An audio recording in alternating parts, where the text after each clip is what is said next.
Okay, so today was the first day to do culls for various nests. Now, again, I'm calling it a cull date, but really what I'm doing is an embryo count because we have a lot of foster spaces available in other nests, so I am not currently removing any embryos.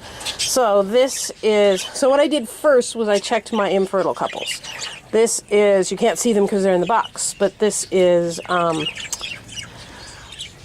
Neon and Angel. Neon 6, Angel's 5. When I did their fertility check, they had all clear eggs. They now have exactly 1 developing embryo, which they will get to keep because, as I said, there's lots of room.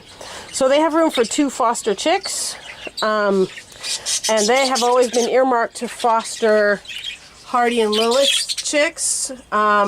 Their cull date is going to be Saturday the 6th, at which point I will take, I believe she has 2 viable embryos in there.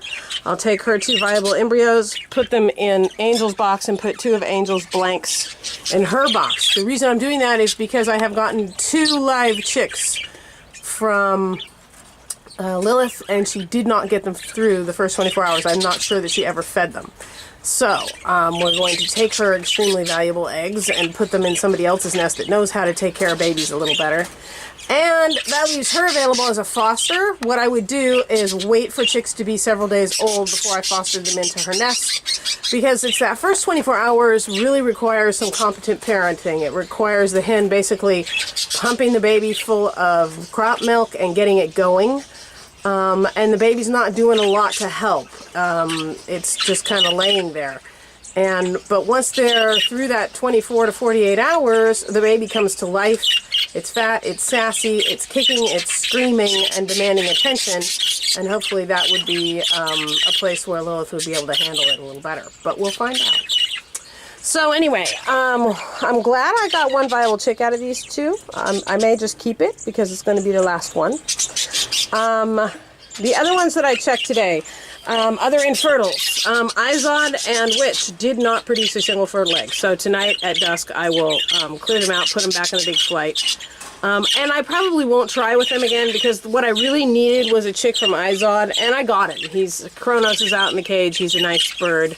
I don't really need to do this anymore. So I'm going to probably sell these 2 off.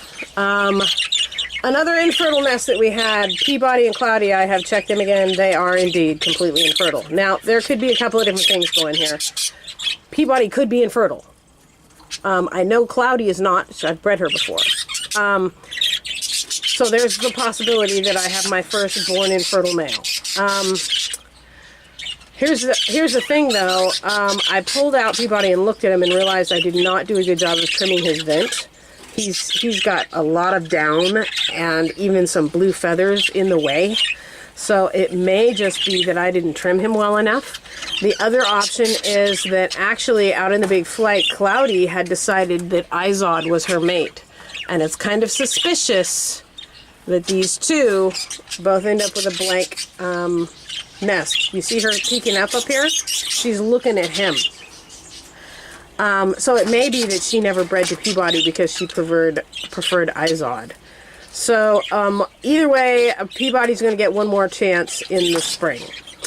Another infertile nest that looked infertile when I checked him was Scruffy and Laurel. They are not infertile anymore. So she had 6 eggs in there. 4 of them have embryos. The problem is that Laurel looks terrible. She's weak, and I picked her up, and she's skinny as a rail. She's really depleted. I gave her electrolyte solution, but I thought about it. I thought, if she dies on that nest, all the embryos go with her because they'll get cold and they won't survive. So I took her 2 youngest embryos, and I already switched them out for blank eggs from these 2. So they are now down to 1 foster placement left because they have 2 developing embryos in there. And she still has 2 developing embryos, and we'll leave her like that. I put an electrolyte solution in there. I'm hoping that she's going to be okay. She's just depleted from laying eggs because it's really hard on hens. But if not, we won't lose the whole clutch. So that's the deal.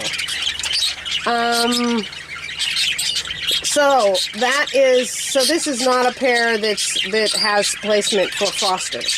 So there was fertility checks today on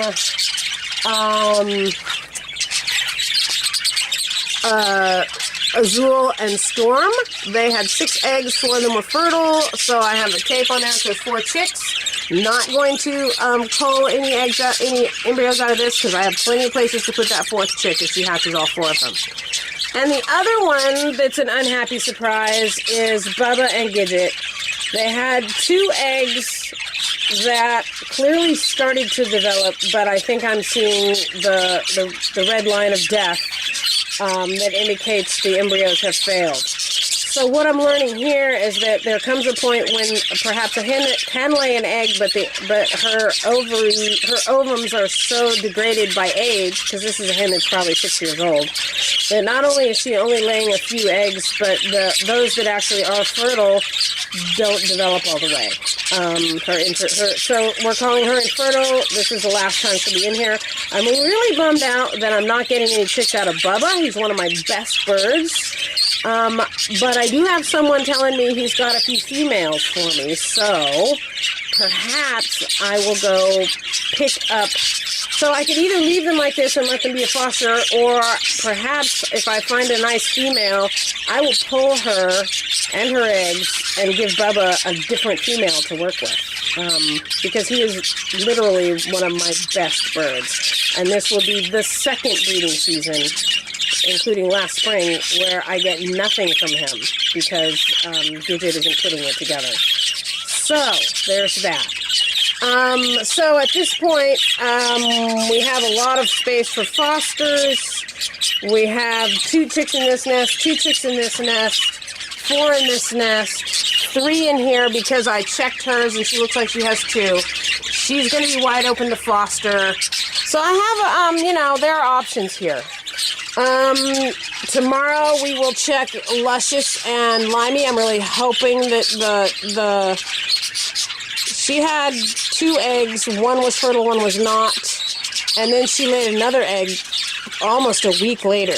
I'm really hoping that the last egg she laid and the first one are still developing and haven't fizzled on me. And then tomorrow I also checked these 2.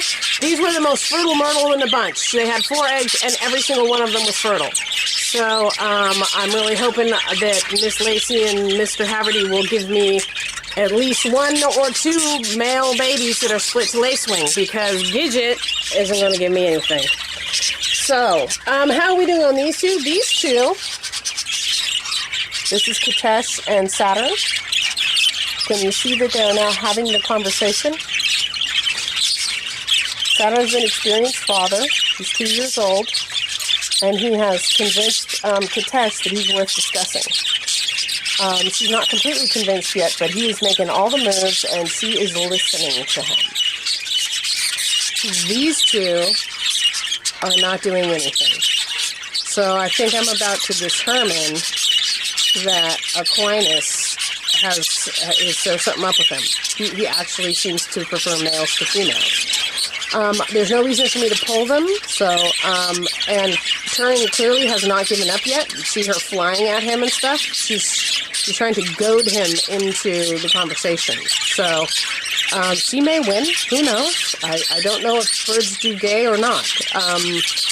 But anyway, so I'm hoping, but this is not the kind of conversation that leads to eggs. And just on a side note, this guy down here, who is with Marine, I picked him up just a few weeks ago from the same breeder that I picked up Bond from. And I looked at this guy, and he has plucked wings, just like Bond has. So I caught them both and looked at their band numbers, and their band numbers are close together. So I am willing to bet that this is Bond's brother, who was in the same nest with him when their mother plucked them. And I'm thrilled about that because Bond is throwing me some awesome babies. Bond is the older brother, and he's bigger, which is typical if people don't cull their nest down to 3 chicks. So I'm thrilled about this. He also, do you see that little shivery thing? Bond came to me like that too, a little hungry for calcium. But he did okay, and he and Marina are doing just fine. I got my first egg out of Neptune and Mist, and their fertility check is on Sunday, so I have high hopes. All right, that's it for the breeding situation. There they go. I really hope I get a lot of fertile eggs out of these two. I hadn't realized that Coco is 4 years old, so this may be their last breeding. I'd really like to get a lot of eggs out of them and foster them all around and get lots of babies. So, okay, that's it.